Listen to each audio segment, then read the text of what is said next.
गोजोन्थों रायजो राजाफोर नोंथांमोन गासैखौबो आंनि गोसो गोरबोनिफ्राय बड'लेण्ड आम आदमी पार्टीनि जानानै बयखौबो बरायहरनानै थाबाय। नोंथांमोना सोरबाफोर आम आदमी पार्टीयावहाय जयनिं गोसो जानो दङब्ला नोंथांमोना डिसक्रिप्शनावहाय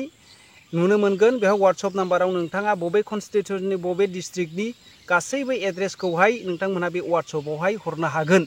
आङो नोंथांमोननि गेजेरावहाय मोनसे दुखुनांथाव बाथ्राखौ लाबोनो सानदों। जोङो दानो बारहावाखौ बारबाय थानायखौ नुयोब्ला गासै स्टेटफोरावहाय जोङो सारि सारि खालामनानै नायोब्ला कंग्रेस सरकार दागोन बा इन्डियान एलायन्सआ दागोनखौ जोङो नुहुरदोंमोन।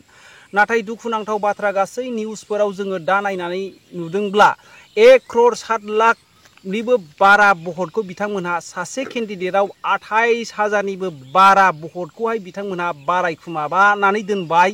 होननानै जोङो मिथिनो मोनदों रायजो राजाफोर। दा बेदि नंमारगौब्ला इन्डियानो मदि सरकार दैदेननाय जे बिजेपि हान्जायानो दानो सरकार दाफिनगोनखौ जोङो नुहुरो रायजो राजाफोर। जोंनि बड'लेण्डआवहाय जौखौसेथिखौहाय लाबोनो थाखाय जोङो सानदोंब्ला नोंथांमोना दलै नगरैहाय नोंथांमोना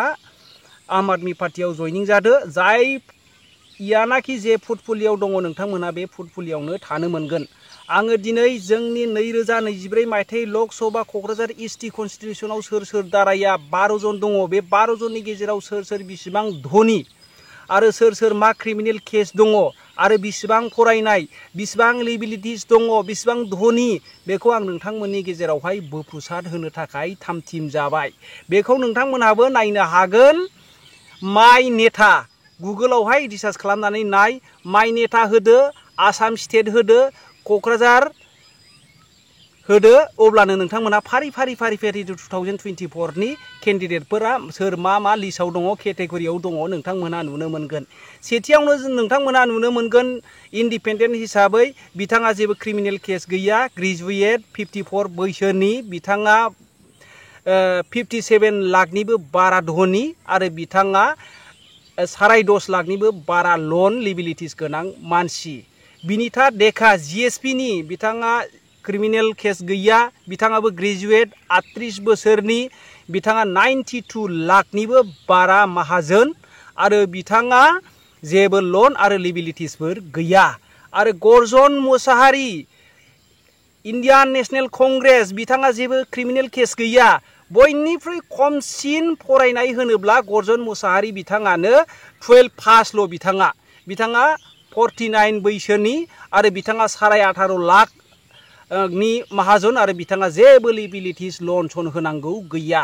गौरी शंकर 4 नम्बर सरनिया, बियो जाहैबाय ग्रेजुवेट, बियो 59, बेनो बैसो बांसिन 59 बैसो आरो 83 लाखनिबो बारा धोनि बियो आरो बिथाङा जेबो लिबिलिटिस गैया, लन सन होनांगौ गैया। जयन्त बसुमतारी इउपिपिएलनि, बिथाङा क्रिमिनेल केस दङ। गासै केन्डिडेटफोरनि गेजेराव बिथाङानो क्रिमिनेल केस गोनां, ग्रेजुवेट, बिथाङा 48 बोसोरनि, 2 करोड़ 28 लाखनिबो बारा बिथाङा सासे धनी आरो बिथाङा जेबो लिबिलिटिस लन सन होनांगौ गैया। 6 नम्बराव ज्योतिष कुमार, बिथाङा 12 पास आरो बिथाङा 46 बोसोरनि, 55 लाखनिबो बारा बियो धनी आरो 18 लाखनिबो बारा बिथाङा लिबिलिटिस गोनां आरो लन सन गोनां, ऋण गोनां सासे मानसि। आरो 7 नम्बराव जोङो मोननो हादों बिपिएफ हान्जानि खाम्फा बरगयारी, बिथां ग्रेजुवेट, बिथाङा जेबो केस गैया, बिथाङा 58 बोसोरनि, बिथाङा 20 दानि केन्डिडेटफोरनि गेजेराव बयनिख्रुइबो धनीसिन, 24 करोड़निबो बारा धनी सम्पतिनि धनी, बिथाङा 7.5 करोड़निबो बारा लिबिलिटिस लन सन ऋण गोनां सासे मानसि। लहित पेगु भटार पार्टीनि, बिथाङा ग्रेजुवेट, बिथाङा 42 बोसोरनि, 42 इयार्सनि, बिथाङा 46 लाखनिबो सासे बारा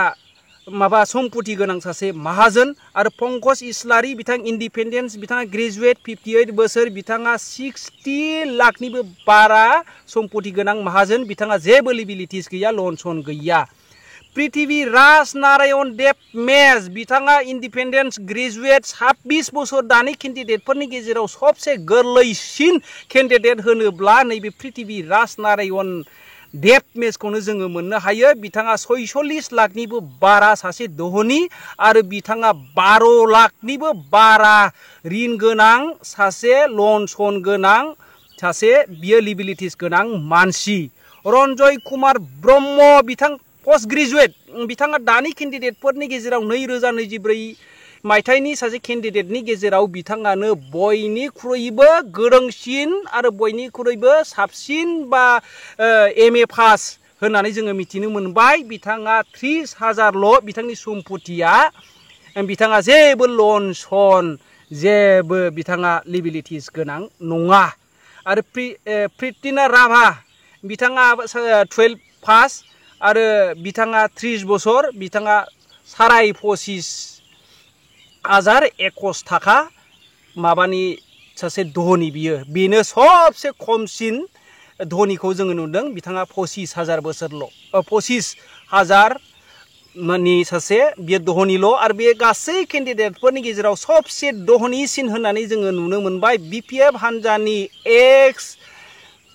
डिपुटि चिफ खाम्फा बरगयारी बिथाङा 24 crore बारा सासे धोनि आरो सबसे लयेस्ट धोनि होनना बुङोब्ला प्रितिना बिथाङानो आरो सबसे माबायाव क्वालिफिकेसन खमसिन होनोब्ला कंग्रेसनि बिजाति गर्जन मोसाहारी बिथाङा 49 बोसोर आरो बिथाङा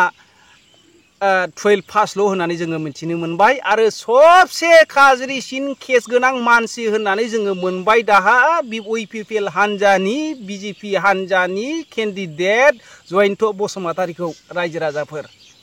दा जोङो पृथ्वीराज नारायण मेस देबा दिनैनि जे बड'लेण्ड जे रादाबाव बिथाङा बुंदों बिथांखौहाय केन्डिडेट होनायनि गेजेराव मस्ट काराप्टेड मानसिखौ होनायनि जुनावहाय दिनै बिपिएफ हानजाया जेनगोन होननानै आरो बिथाङा उल्लेख खालामहरदों जयन्त बसुमतारीखौ देरहागोन जुदि नैबेखौ जुदि मावनो हायाखैब्ला जोंनि बे क'क्राझार कनस्टिटिउसनाव 28,000 जे बहर सासेयावहाय जे बारायदों माब्लाबाबो जयन्त बसुमतारी बिथाङा देरहानो हानाय नङा बेखौ नुहुरो जोंनि गासै बारहावाखौ जोङो नायोब्ला रायजो राजाफोर दा जोङो नुनो मोनबाय अल इन्डिया जे बे नैबे सारि दफासिमावहाय जोङो नुनो मोनबाय 1 crore 4 लाखनिबो बारा बहरखौ बिथांमोनहा बारायबाय बे 17 फर्म्स दङ बे फर्म्सखौ सोलायजोब्बाय होननानै जोङो मिथिनो मोनदों सासे केन्डिडेटआव 28,000निबो बारा बहरखौ बारायबाय होननानै जोङो दिनैहाय निउसनि गेजेरजों नेशनेल निउसनि गेजेरजों जोङो मिथिनो मोनदों रायजो राजाफोर आरोबाव लास्टआव आं खेबसेबाव नोंथांमोन गासैखौबो आंनि गोसो गोरबोनिफ्राय बरायनानै थाबावबाय नोंथांमोना दलै नोगोरै जोंनि बिटिसिखौ जौगाहोनो थाखाय जेरै दिल्लीया जेरै दा पान्जाबा जागासिनो दङ कारेन्ट फ्रि रेशन फ्रि आरो एडुकेशन फ्रि मेडिकेल फ्रि बेफोर गासैखौ नोंथांमोना हास्थायदोंब्ला मोजां गोग्गो थासारि मोजां गोग्गो सोलोंथाइ हास्थायदोंब्ला नोंथांमोना दलै नोगोरै फैनानै नैबे जोंनि बड'लेण्ड आम आदमि पार्टियाव नोंथांमोनहा जयनिं जादो गोजोन्थों लोकसभा समष्टिर जी निर्वाचन फलाफल आगंतुक 4 जून तारिखे यार फलाफल घोषणा करा हबो बुली आमी गम पाओ आरु मैं आशा करूँ जे जी 4 जून तारिखे कोकराझार लोकसभा समष्टिक লৈ निर्वाचन फलाफल आहिब हे फलाफले निश्चित भावे जिखिनि मानुहे इंटेलेक्चुअली एतियाলৈকে कैलकुलेशन करिसे तेलोके हयतो আগতীয়াভাৱে গমেই পাইছে যে এই ফলাফলে কিন্তু বহু মানুহক সারপ্রাইজ কৰিব যে যি ধৰণে মই যদি নিউট্ৰেলি এজন প্ৰেক্টিকেল এনালিষ্ট হিচাপে কথাটো ক'বলৈ যাওঁ তেতিয়াহ'লে কোকৰাঝাৰ লোকসভা নিৰ্বাচনত কিন্তু প্ৰথমবাৰৰ বাবে মই অনুভৱ কৰোঁ যে বিটিসি গঠন হোৱাৰ পিছত কংগ্ৰেছ বা ভাৰতীয় জাতীয় কংগ্ৰেছ আইএনচিৰ পৰা গৰ্জন মুছাহাৰী ডাঙৰীয়াই প্ৰতিদ্বন্দ্বিতা আগবঢ়াইছে সো কংগ্ৰেছে প্ৰতিদ্বন্দ্বিতা আগবঢ়োৱাৰ কাৰণে বহুতো এটা ফ্যাক্টৰৰ হালহলনি হৈ গৈছে ইলেকশ্যনত যে আজিৰ দিনত কংগ্ৰেছে কিন্তু কমেও 1 লাখত নিয়াৰ এবাউট ভোট তেওঁলোকে লাভ কৰিবলৈ সক্ষম হ'ব হয়তো 1 লাখতকৈ বেছিও তেওঁলোকে ভোট লাভ কৰিব পাৰে তেওঁ বিজয়ী নহয় এয়া নিশ্চিত কিন্তু তেওঁ 1 লাখৰ নিয়াৰ এবাউট ভোট তেওঁ জয় কৰিবলৈ সক্ষম হোৱা বুলি আমি অনুভৱ কৰোঁ এনালাইসিস কৰিলে আৰু 4 জুন তাৰিখে যি নিৰ্বাচনৰ ফলাফল আহিব মই অনুভৱ কৰোঁ যে যি ধৰণে এক তাৰমানে কোকৰাঝাৰ লোকসভা সমষ্টিৰ ৰিজাল্টক লৈ মানুহৰ মাজত বুবা চলিছে যে ইয়াতে BPF জিকিব নে UPPL জিকিব, BPFৰ সমৰ্থকবিলাকে ইয়াতে কৈ আছে যে ইয়াতে BPF জিকিব, UPPLৰ সমৰ্থকবিলাকে কৈ আছে যে ইয়াতে NDAৰ প্ৰাৰ্থী জয়ন্ত বসুমতাৰী জিকিব। কিন্তু মই আজি স্পষ্টভাৱে এটা কথা আজি মই কৈ দিব বিচাৰোঁ যে কোকৰাঝাৰ লোকসভা সমষ্টিত কোনো প্ৰকাৰেৰে খাম্পা বৰগোহাঁই বিজয়ী নহয়।